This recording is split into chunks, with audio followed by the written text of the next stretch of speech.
Kita bertemu lagi di mata kuliah kepemimpinan ya. Hari ini pembahasan kita mengenai kepemimpinan dalam sebuah budaya dalam organisasi. Jadi bagaimana seorang pemimpin menerapkan sifat dan sikapnya dalam sebuah budaya dalam berorganisasi.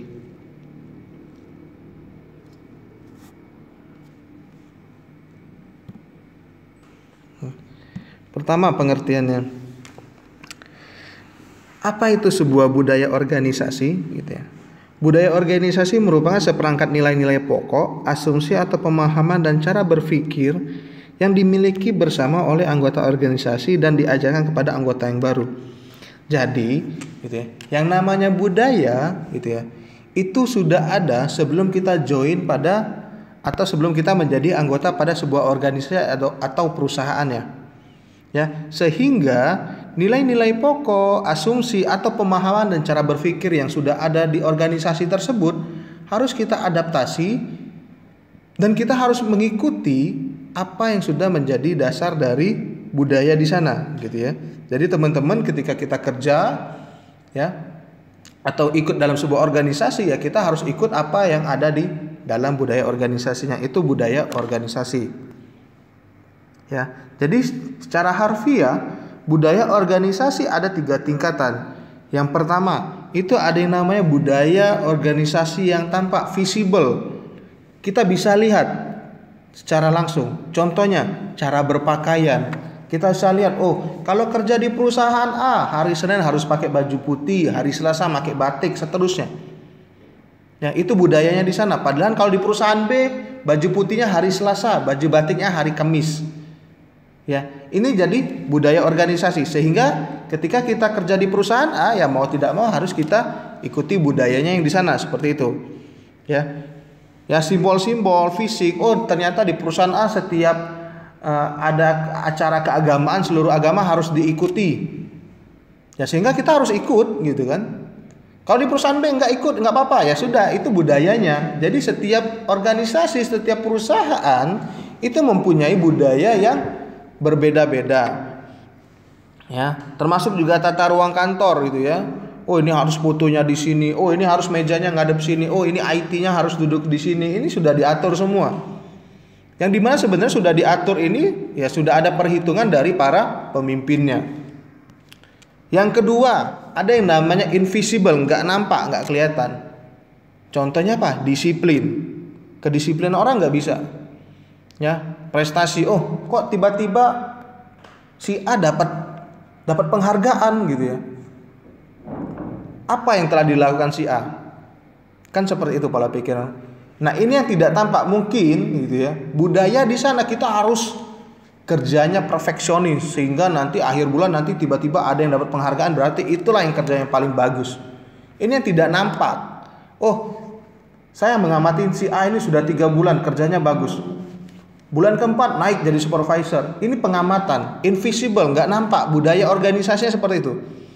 Ya, kan banyak gitu ya perusahaan-perusahaan yang menggunakan budaya organisasi dalam meningkatkan jenjang karirnya. Ya, tidak serta-merta melakukan tes, enggak. Ya itu juga tes, tapi ada budayanya juga. Ya, dilihat, diperhatikan segala macam tingkah lakunya sehingga dia cocok untuk dilakukan promosi jabatan. Yang ketiga, ya poinnya, keyakinan yang paling dalam atau asumsi-asumsi yang tersembunyi. Contohnya, nah ini yang paling sering dilakukan oleh banyak orang. Ya, kalau kita misalnya ngospek, oh kakak tingkat nggak pernah salah. Kalau salah balik ke pasal 1. Nah ini asumsi atau budaya-budaya yang sebenarnya sudah mendarah daging. Ya, coba teman-teman ingat yang sudah pernah jadi panitia ospek gitu ya. Selalu mengatakan hal-hal sedemikian rupa gitu ya. Sehingga nanti adik-adik tingkat kalian jadi panitia ospek juga akan seperti itu. Oh, kakak tingkat nggak pernah saya, nanti seperti itulah. Ya, dimanapun berada. Ya, waktu saya perkuliahan juga seperti itu.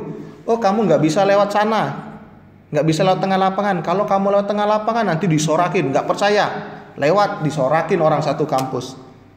Kenapa? Nah, inilah budayanya di sana. Budaya dalam organisasinya di sana seperti itu. Yang sebenarnya ini nggak nampak dan juga tidak tampak. Ini asumsi, ya. Pandangan seseorang, pola pikir seseorang atau sebuah organisasi secara massa ya terhadap ya kenyataan yang ada di lapangan. Sehingga ya mau tidak mau nanti kalau kita sudah jadi senior, kita nyorakin orang. Nah, ini yang asumsi-asumsi tadi gitu ya. Nah, ini pemahaman budaya organisasi penting. Kenapa sih penting bagi seorang leader terhadap budaya organisasi?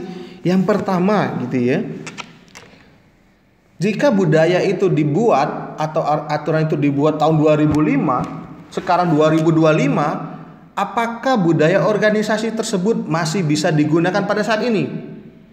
Kan jadi pertanyaan seperti itu. Oh, Pak, saya 2005 jadi staf IT.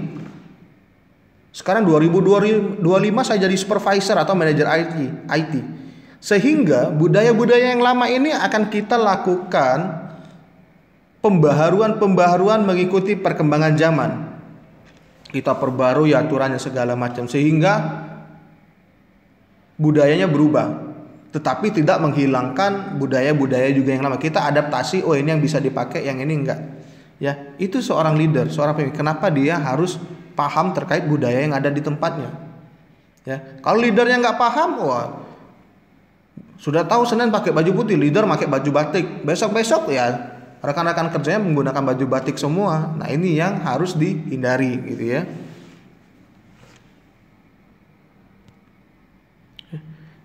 Poin kedua gitu ya, dengan penyelesaian budaya yang adaptif, pemimpin dapat membawa orang lebih maju di masa yang akan datang. Jadi kalau kita tetap menggunakan budaya-budaya lama gitu ya, yang old gitu ya, budaya-budaya yang lama nih ya, sehingga kita tidak akan bisa lebih maju lagi gitu ya. Apalagi sekarang gitu ya, semua sudah teknologi informasi nih. Kita tidak bisa mengikuti zaman jadul. Oh, kita ngetik pakai mesin tik gitu ya. Sekarang kan orang sudah menggunakan laptop gitu kan, sudah menggunakan PC, bahkan orang sudah menggunakan handphone untuk berkomunikasi. Bagaimana kita mempromosikan dulu, kita sebar-sebar brosur. Sekarang orang sudah menggunakan media sosial, laptop, pakai PC, menggunakan handphone. Gitu. Kenapa? Karena fungsinya sudah sama. Ya, jadi seorang leader juga dituntut ya untuk bergerak cepat dalam memperbarui budaya-budaya organisasinya. Ya. Nah, ini karakteristik pokok budaya organisasi. Ya. Pertama, gitu ya. Perilaku yang bisa diobservasi. Nih. Contohnya apa? Gitu. Kita ambil contoh yang simpel. Gitu ya. Di perusahaan saya itu tidak diwajibkan menggunakan parfum. Setelah saya jadi supervisor, semua karyawan wajib menggunakan parfum. Kenapa itu dibuat? Karena mungkin ada rekan kerja yang tidak menggunakan parfum dan mengganggu penciuman teman-teman yang lain. Atau kalau istirahat jam makan siang harus di pantry, nggak boleh di atas meja. Kenapa seperti itu? Karena ya, bau dari makanan yang dibawa oleh teman-teman atau rekan kerja yang makan di meja kerja itu mengganggu penciuman atau orang yang tidak senang dengan bau tersebut sehingga dilakukan di pantry. Nah, ini perilaku yang bisa diobservasi yang sebenarnya ini nanti kita buat aturan dijadikan sebuah budaya organisasi dan itu diikuti oleh seluruh orang yang terlibat. Yang kedua, aturan-aturannya, normanya gitu ya, karakteristiknya aturan. Nilai-nilai dominan apa saja yang perlu diperhatikan? Filosofi, cara berpikirnya. Ya, peraturan ya, sama peraturan dengan norma sama aturan ya. Jadi bagaimana karakteristik pokok ini sebenarnya harus kita penuhi ketika kita ingin mendirikan sebuah atau membuat budaya sebuah organisasi. Ya, kita membuat sebuah aturan, membuat budaya organisasi sehingga diikuti semua orang itu untuk jangka yang sangat panjang. Bukan cuma untuk 1 tahun, enggak, 2 tahun enggak. Ya, banyak sekali ketika ini uangnya sudah resign Pak yang buat usaha ini, tapi keren gitu kan, kita sering itu ya. Wah, ini buatan Bapak ini nih ketika dia masih kerja sama kita.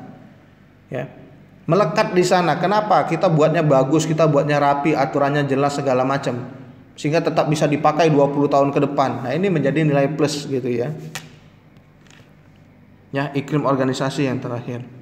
Ya. Jadi apa sih fungsi utama dalam budaya organisasi? Yang pertama fungsinya integrasi internal. Yang kedua namanya ada proses adaptasi eksternal. Apa itu integrasi internal? Ya, anggota organisasi dapat bersatu padu sehingga mereka dapat mengerti bagaimana berinteraksi dengan satu dengan yang lainnya. Ya. Jadi di dalam sebuah usaha, dalam sebuah perusahaan ada organisasi itu juga mengikat aturan-aturan bagaimana kita berkomunikasi, bagaimana kita berhubungan dengan orang-orang yang ada di internalnya kita. Ya, contohnya tadi yang pakai parfum gitu ya. Wah, ini wangi semua, kan jadi enak dalam internal. Ya. Yang kedua poinnya proses adaptasi eksternal, di mana budaya akan menentukan bagaimana organisasi mencapai tujuan berhubungan dengan pihak luar. Ya, bagaimana kita beradaptasi dengan perubahan-perubahan yang terjadi. Nah, oh, orang menggunakan printer, kita gunakan printer. Oh, orang di sana sudah menggunakan barcode jualan di sana. Kita sebagai leader, oh kita harus barcode. Oh Pak, ternyata di toko sebelah orangnya sudah bisa melakukan pembayaran menggunakan aplikasi, menggunakan kartu. Yang kita tidak. Kita harus ikut. Kenapa seperti itu? Itu akan menjadi pertimbangan ketika kita ya ada di sana gitu ya. Oh, saya mau makan tapi nggak bawa duit. Tempat makannya bisa bayar pakai ini nggak ya, kartu nggak? Oh nggak bisa. Akhirnya kita pergi. Nah, seorang leader harus tahu nih. Ya, ternyata dengan perkembangan zaman kita perlu melakukan inovasi. Ya, kenapa? Untuk persaingan. Sehingga apa, pelayanannya menjadi lebih baik terhadap konsumen. Kalau kita tidak melakukan itu, tidak mampu bersaing dengan menggunakan teknologi informasi untuk saat ini, yang terjadi customernya akan berlari semua. Nah, si leader, pemimpin itu harus berpikir cepat. Kenapa sih kita perlu memahami budaya dalam berorganisasi? Ya, karena kita perlu beradaptasi dengan pihak eksternal juga. Ya, jadi ada dua sifat budaya organisasi. Yang pertama itu adaptif, yang kedua itu organisasi yang tidak adaptif. Ya, yang pertama apa ya adaptif? Mempunyai pemimpin yang peduli terhadap konsumen, karyawan dan stakeholder. Ya, mampu mendorong perubahan dan mengambil resiko. Ya, kalau tidak adaptif, dia hanya membuat sebuah aturan, sebuah budaya organisasi tanpa memikirkan orang sekitarnya. Kita baru dilantik jadi seorang manajer. Ya, dilantik jadi seorang manajer. Bagaimana kita membuat perusahaan supaya tidak adaptif? Kita buat aturan masuk kerjanya jam 7 pagi. Ya, pulangnya buat jam 6 sore. Buat kita itu nggak masalah karena kita orangnya hobi di kantor, tetapi harus kita perhatikan bahwa rekan-rekan kerja kita punya kehidupan lain, sehingga yang seperti ini akan mengalami resiko yang sangat besar. Ya, rekan-rekan kerja merasa tidak akan nyaman dan akan berusaha melakukan pemberontakan. Oh, akhirnya sudahlah jam 5 pulang. Akhirnya jam 5 semua rekan-rekan kerjanya udah pulang, melakukan pemberontakan. Kenapa? Resikonya, resiko yang mereka harus tanggung sendiri. Ya, itu yang tidak adaptif. Kalau adaptif enggak. Oh, saya mau buat aturan. Ya, dipanggil sebuah supervisor, dipanggil semua, kepala bidang dipanggil semua, kepala seksi diambil semua, diminta pendapatnya gitu ya. Ya, musyawarah, mufakat, sehingga nanti sudah ketuk palu, aturan diikutin semua orang. Nah, itu yang adaptif. Ya, ada perubahannya, ada resiko yang kita tanggung. Yang menanggung resiko itu kan leader, pemimpin tertinggi. Kalau di perusahaan manajer ya berarti manajer. Kenapa? Karena dia yang buat aturan. Ya, itu dua sifat. Nah, ini sama ya. Ya. Perbandingan antara budaya organisasi dan non adaptif ya, ada perilaku yang nampak, ada asumsi sama nilai-nilai yang diekspresikan ya, sama yang sebelumnya. Ya. Jadi ada budaya organisasi adaptif, ada yang tidak adaptif gitu ya. Nah, ini 4 macam budaya. Yang pertama, ada yang secara birokratis. Ya, kalau kita ngomongnya birokratis berarti kita sudah tahu gitu ya. Berarti ada tahapan-tahapannya, ada prosedur-prosedurnya. Ya, bagaimana keteraturan, bagaimana prosedurnya, bagaimana aturannya kuat, harus seperti itu, ya. Birokratis gitu ya.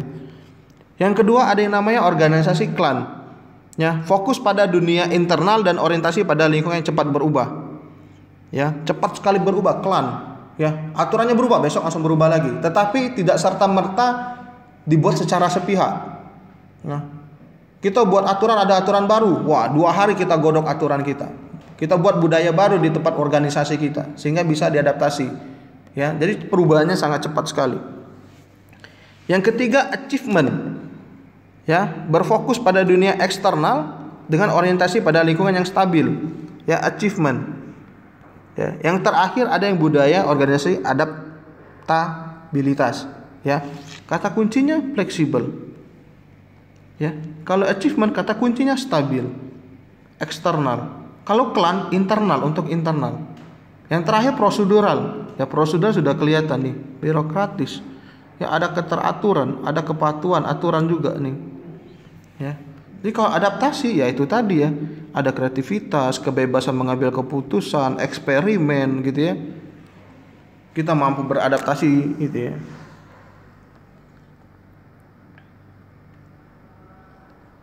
Jadi ada dua faktor penting yang mempengaruhi sebuah organisasi, budaya organisasi.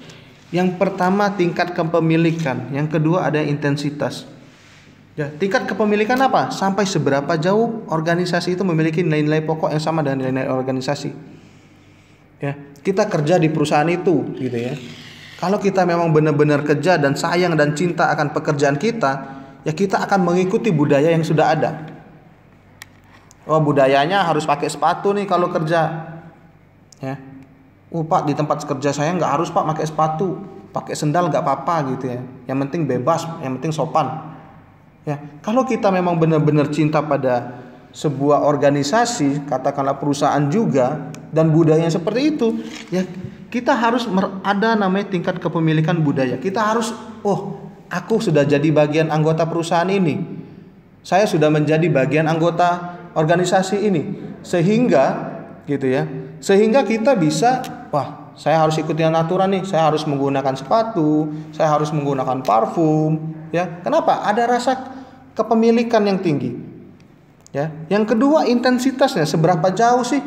Ternyata orang-orang di sini mengikuti aturan semua, sehingga mau nggak mau kita harus ikutin juga. Ya. Jangan sampai nanti ada pandangan bahwa aturan ini dibuat untuk dilanggar. Enggak seperti itu. Ya. Sebuah usaha, perusahaan, sebuah organisasi membuat aturan itu untuk dipatuhi. Tidak ada orang membuat aturan untuk dilanggar. Yang melanggar itu dari diri kita sendiri. Ya, kenapa? Karena tidak ada rasa kepemilikan. Nah, gitu. Itu yang menjadi problem kita untuk saat ini gitu ya. Ya, ini bagaimana menciptakan sebuah organisasi gitu ya. Ya, sang leader harus mempunyai ide gitu ya. Terus idenya tadi disampaikan, ya. Kemudian kelompok utama harus mempengaruhi orangnya. Yang terakhir anggota organisasi ya kemudian diajarkan dan harus menerima, meyakini dan menjiwai budaya organisasi yang telah diciptakan. Ya, jadi kita kalau jadi leader, ya kita sudah dapat ide dari rapat tadi misalkan gitu ya sama para pejabat-pejabat berwenang. Ya setelah idenya dapat kita sampaikan. Ya disampaikan baik ya waktu briefing, baik melalui misalnya pengumuman gitu ya di papan-papan gitu ya sehingga orang bisa baca gitu ya.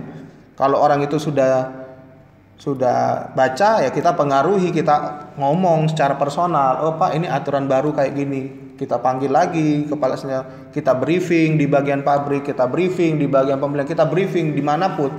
Ya kita sampaikan ide-ide kita secara langsung gitu ya. Yang keempat kalau ada anggota baru ini lebih gampang ya. Kalau ada anggota baru kan lebih enak. Ini Pak budayanya, aturannya dibaca. Ya kerja di sini ikut aturan. Nah itu yang lebih gampang lagi ya. Nah ini yang terakhir, bagaimana kita membentuk dan mempertahankan sebuah organisasi. Ya, yang pertama melalui perayaan, gitu kan. Di Palembang ini kalau puasa ini heboh misalnya, ada pasar beduk segala macam. Natal juga seperti itu, gitu kan. Hindu ya melalui perayaan. Nah kalau besok-besok Natal dihapus, Idul Fitri dihapus, Idul Adha dihapus, Isra Mi'raj segala macam yang keagamaan dihapus, yang terjadi apa? Budaya organisasinya akan hilang, ya dia tidak bisa bertahan, ya untuk mempertahankannya kita harus melakukan perayaan, kita harus diingat-ingatkan terus, gitu ya. Kita harus besok hari nyepi, nyepi semua, gitu ya, melalui perayaan. Yang kedua, ya menggunakan cerita. Saya merantau di Palembang, saya cerita sama orang Jakarta kalau di Palembang puasanya seperti ini, gitu ya. Kalau Lebaran seperti di sini. Ternyata di Jakarta beda. Nah ini budayanya berbeda. Tapi kita bisa menceritakan budaya yang ada di Palembang itu ke Jakarta. Kita bisa menceritakan ke Jawa, ke Kalimantan, segala macam kita bisa ceritakan. Sehingga ketika orang nanti Kalimantan itu ke Palembang dia, bener ya, yang dikatakan sama si A ini bener, ternyata di Palembang seperti itu. Nah ini yang budaya organisasi yang cara kita mempertahankannya, menggunakan cerita-cerita. Ya, menggunakan simbol gitu ya. Ya, menggunakan bahasa spesifik ya, bahasa Palembang gitu ya. Oh, kalau di Palembang menggunakan bahasa Palembang, Jakarta. Nah, ini ya juga mempertahankan ya, melakukan seleksi dan sosialisasi ya. Bagaimana kita terus, oh, kita ke Jakarta, ada sama-sama orang Palembang ya, gunakanlah bahasa Palembang. Gitu ya. Nanti orang Jakarta, oh, kamu ngomong bahasa apa ya? Palembang. Oh, saya ingin belajar kok. Enak. Oh, ya sudah. Kita sama Jawa, oh, kamu bahasa apa? Jawa. Oh, saya ingin juga kok belajar bahasa Jawa. Ya, bagaimana kita mempertahankan? Kalau orang itu sudah tidak menggunakan bahasa Jawa, orang itu sudah tidak menggunakan bahasa Medan, orang itu sudah tidak menggunakan bahasa Palembang, yang digunakan hanya bahasa Indonesia, yang terjadi apa? Bahasa daerah itu akan hilang dengan sendirinya. Akan hilang. Banyak sekali kalau teman-teman lihat, itu yang orang sudah merantau 5 tahun di Jakarta kuliah, pulang ke Palembang, itu bahasanya udah bahasa Indonesia. Kenapa? Karena budayanya di sana seperti itu. Dan dia tidak menggunakan budaya Indonesia itu di sana. Ya, akhirnya apa? Dalam diri dia sendiri itu bahasa Palembang sudah hilang. Ya, kalau dia sudah menggunakan bahasa Palembang lagi aneh. Kenapa? Karena logatnya sudah bahasa Indonesia gitu ya. Jadi ada 5 poin. Yang pertama itu mempertahankannya perayaan, menggunakan cerita ya, simbol-simbol gitu ya. Bahasa spesifik dan melakukan seleksi dan sosialisasi. Ya, atau yang terakhir ya, dengan tindakan sehari-hari ya. Ya. Demikianlah ya materi kita hari ini terkait materi tentang kepemimpinan dan budaya dalam berorganisasi. Mungkin dari rekan-rekan atau teman-teman jika ingin ada yang ingin ditanyakan gitu ya terkait materi kepemimpinan dan budaya organisasi, bisa langsung komentar di kolom komennya. Ya, lebih dan kurangnya saya mohon terima kasih ya. Wassalamualaikum warahmatullahi wabarakatuh.